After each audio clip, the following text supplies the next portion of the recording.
Já entra e já fala? Alô, som. Tem que segurar, né? Olá, tudo bem? Tá um pouquinho baixo, eu acho. Gravando. A minha opinião sobre esse tema abordado. É isso que eu penso. Sou totalmente a favor. Com relação a isso, eu não concordo. deu branco. Eu sou a favor. Não acho justo, né? Precisa melhorar muito. Isso é o nosso Brasil. Só isso. Ficou mais ou menos. Dados, fatos, pesquisa, informação, notícias. O tempo todo somos levados a nos posicionar, a ter o nosso ponto de vista, a dar a nossa opinião sobre os mais variados assuntos. Para entender melhor o que é uma opinião, a gente precisa diferenciar fato de opinião. Tem coisas que são fatos, né? E tem coisas que são matéria de opinião. Dia 13 de março de 2013, o conclave de cardeais reunidos lá em Roma elegeu um novo Papa, o Francisco I. Isso é fato. Ninguém pode achar que sim ou que não. Frente a essa eleição, eu posso dar a minha opinião. Foi uma boa escolha? Não foi uma boa escolha. Opinião é só eu expressar o meu juízo de valor. É bom ou é ruim? Para nós construirmos um Brasil, um futuro melhor, temos que começar com a educação.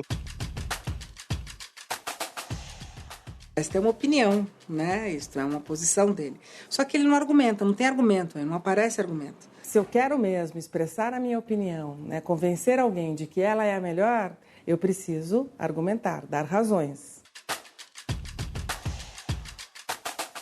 Argumentar é elencar considerações que sustentem o seu ponto de vista.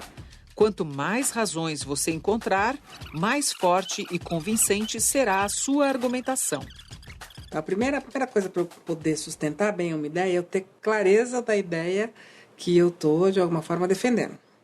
Depois eu tenho que procurar argumentos. Tem estudos que, de alguma forma, comprovam o que eu estou querendo dizer. Vendo pesquisas, nós temos um nível de escolaridade até maior que os homens. Tem algum exemplo, né, que eu posso usar que comprova que eu estou certo, que a minha posição está certa? Eu acho que o que aconteceu com o cigarro deveria acontecer com a bebida alcoólica, proibindo definitivamente, porque isso é um mal que afeta, acredito eu, que a mais de 50% da população brasileira. Aquela ideia de causa e efeito. Eu acho que deve melhorar a visão do turismo no Brasil. O turismo vai dar muito dinheiro para as pessoas. Futuramente, nós temos muitos eventos em vista. Tudo isso pode ajudar a construir uma boa argumentação.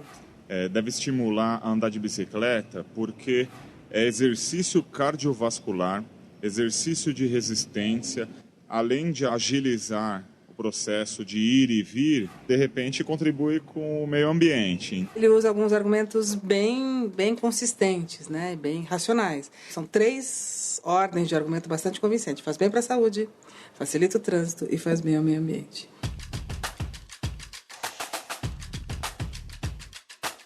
Argumentos subjetivos têm a ver mais com as experiências pessoais.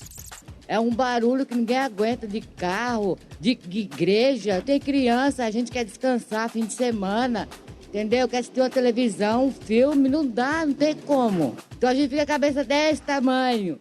Ela está reclamando, ela está num desabafo.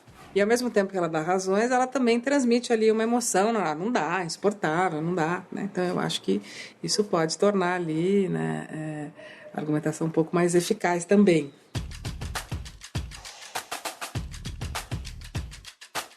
Já argumentos racionais estão relacionados a exercícios de lógica e racionalidade.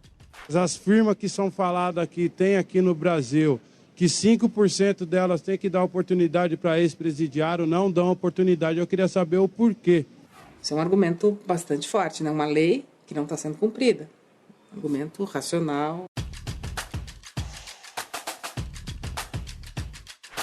Quando há diferentes pontos de vista sobre uma mesma questão, estamos diante de um assunto polêmico, como a pena de morte no Brasil. Eu vivo trancada dentro da minha casa, eu tenho idade, eu tenho medo de andar na rua, eu já fui assaltada Tem que ter pena de morte, sim, porque a bandidagem está demais. Ela relata a quantidade de violência que ela já sofreu, então ela lança a mão das experiências próprias, né? Portanto, os argumentos são mais subjetivos. A pena de morte seria muito necessária no Brasil. Está na Bíblia, assim, cortar o mal pela raiz. Um argumento mais religioso, um argumento de princípio. Supostamente, se você comete uma violência, então corte o mal para a raiz para você não ter chance, né, de cometer o segundo. É isso que ela está querendo dizer. Quando se pensa na pena de morte, você está pensando no problema. E eu acredito que devemos combater isso antes que chegue no problema, a causa. Ele usa um argumento de causa muito interessante. Quer dizer, é preciso evitar o crime e não aumentar a punição do crime. É isso que está por trás do argumento dele.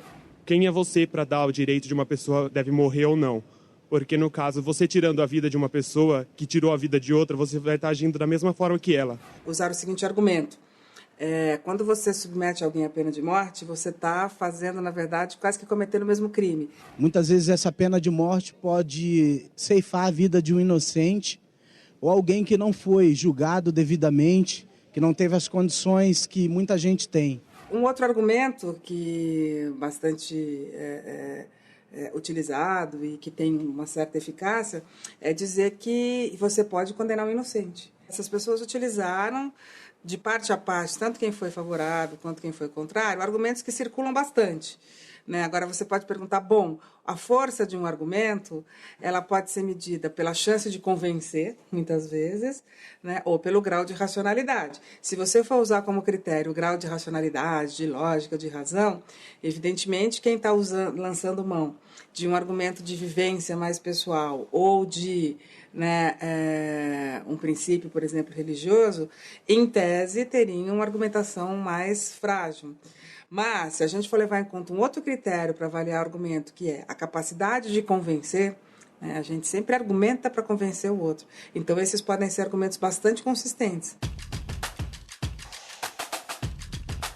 Na hora de escrever sua opinião e comentários, a estratégia é a mesma. O filósofo Luiz Felipe Pondé escreve artigos de opinião para um dos maiores jornais do país. Você pega uma ideia e você parte daquela ideia. Aí você descreve a ideia, depois de escrever a ideia, você chama um ou dois autores que serve para a sua argumentação. Vai te dar fundamentação, vai te dar reconhecimento, legitimidade para fazer o que você quer fazer. Eu uso muitas imagens, descrever imagens de filme, ou descrever fatos da rua, pessoas que você vê fazendo coisas na rua. Então, tem um momento um pouco dramatúrgico, onde você gasta umas linhas descrevendo a cena que depois você vai usar no comentário. Esse é um pouco o meu perfil. Minha argumentação, ela sempre vem de um repertório filosófico para discutir o cotidiano.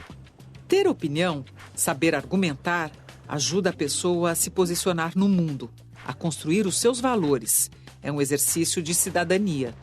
Eu tenho muita informação, mas nem toda a informação é confiável, é boa. E eu tenho acesso a muitas opiniões também, mas nem sempre essas opiniões também são confiáveis, são aprofundadas ou não.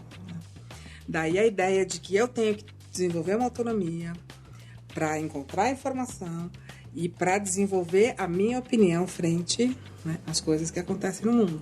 Tem tudo a ver com a possibilidade de um exercício mais pleno da cidadania. Obrigada.